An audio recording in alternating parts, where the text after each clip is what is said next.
Hey y'all, do a little intro to the video here. I'm going to turn this into a series because putting all of the content in one video is just going to make it too long, and I know shorter videos are always better. This first part I think is going to be the door handle or the door locks themselves, and then part two will be the hatch, and then part three will be the glove box and the ignition. Let's get this glove box off of here, and it's just going to be 2 screws on the bottom. And this thing will come out, and then we'll get this lock right here switched out. And this takes a T15 Torx, and we'll get these taken out of here. And with the glove box out of here, we've got 3 screws here to take out, and then there's going to be 3 screws right there, and we'll get the inside piece split away from the outside piece. Now that all the 6 screws are out, this cover will pull away from the glove box itself, and we're going to have a screw right here that we got to take off in order to get the lock out of here. And we'll get that screw off of here. Pry this thing. Oh, actually there's another screw right here.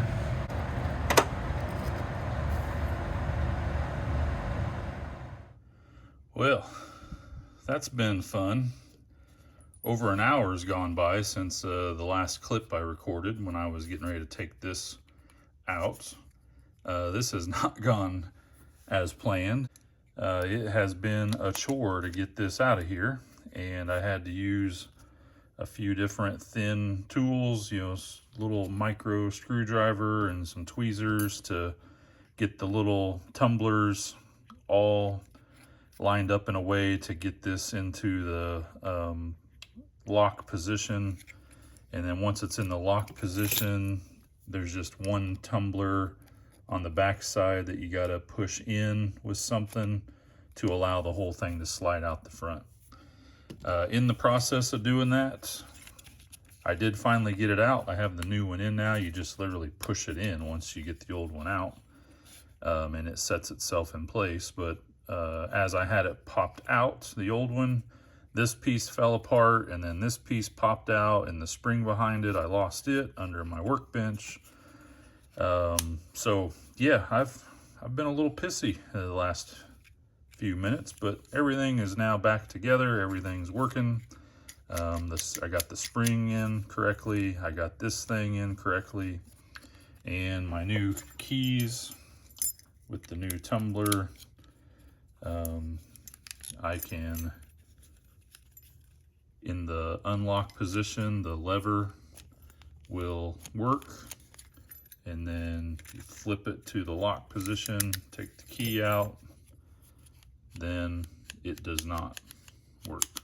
So finally, I think I made a video one time that talked about how things don't go as planned, and that's definitely how it worked today. But all good now. It's time to get it put back together. So you're gonna take this piece and get this lined back up. Line this piece back up inside the door. You got 2 screws. Take the door and get it lined back up. Resist the urge to use a electric battery screwdriver. Just get a handheld. You don't want to strip these out. As you can see, works just fine.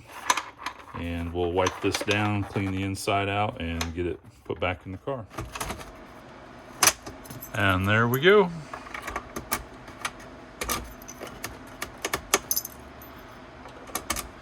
Something that didn't work. I didn't know it didn't work, but now it works.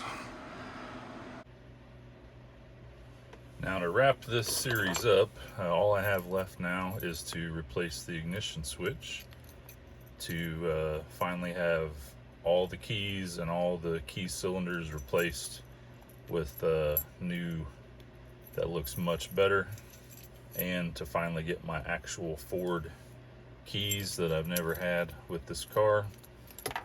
This should be really simple. Basically, you just got to take your shroud off, and it's going to be 3 screws on the bottom. Okay, I got the 3 screws taken out. This is an 87 with a tilt column. So I've got this little extra trim ring right here also that you got to take apart. It's got a seam over here, and you just pull it out away from this little clip. You gotta pull it out from the inside towards the shifter to pull it out away from your tilt lever. And with that out of the way, you can pull this up and take the bottom off, and then you've got your key cylinder right here. So you can see definitely scratched up, tore up over the years, just kind of an eyesore. And we're gonna pop this thing out of here. So you're gonna need your key. So you want to put it in the forward position.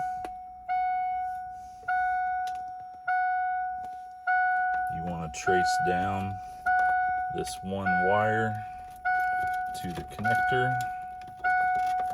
I was able to reach down in there and disconnect that wire. Once I did that, the key chime buzzer went off, because that's really the only electrical piece to the switch is this one wire right here that connects to that chimer.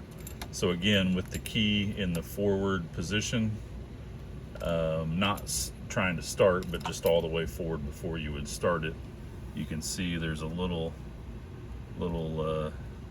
detent right here. You're going to push that in with your screwdriver and then pull out on the key cylinder. And just like that, it pulled straight out, and here's my old key cylinder. Now we're going to grab the new one, which is right here. Again, we want to get it turn it into the forward position. You can see there's that little detent that you want to get lined up with that hole right here.